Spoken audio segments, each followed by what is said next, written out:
This is the dreaded black spot disease of roses. I hate using chemicals in the garden, so I'm at the point where I've reduced the amount of chemical that I use, and I'm trying to employ more and more kind of organic or preventative measures to keep on top of diseases.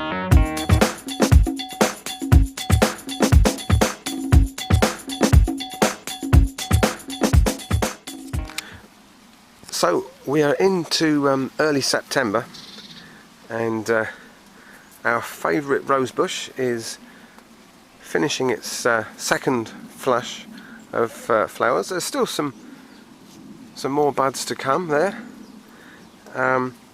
but quite a few of the second flush now are going over. So where's my secateurs? We'll do like we did before, take off some of those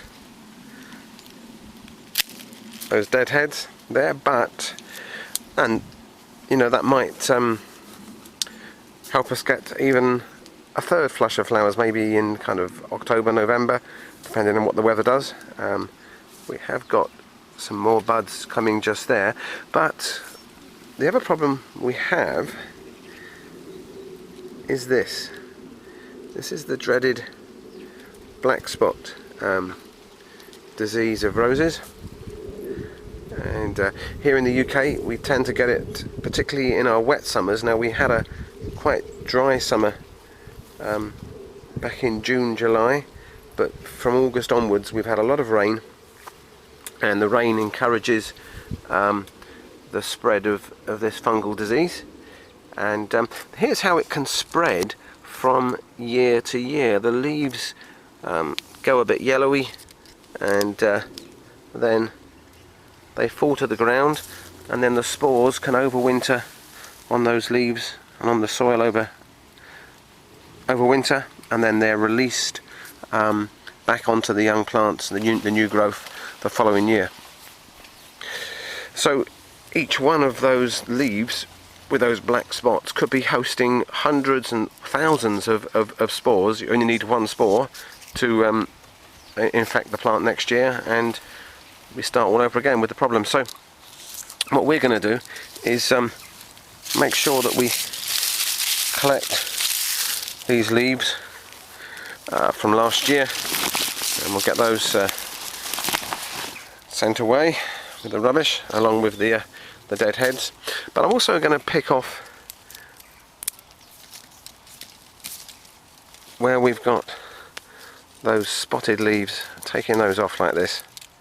Should wear my gloves really, but basically you're removing the source of reinfection. So we need to get rid of these. The plant's going to look a bit bare for sure, and if I was doing this earlier in the year I might trim at the same time to encourage some new healthy growth.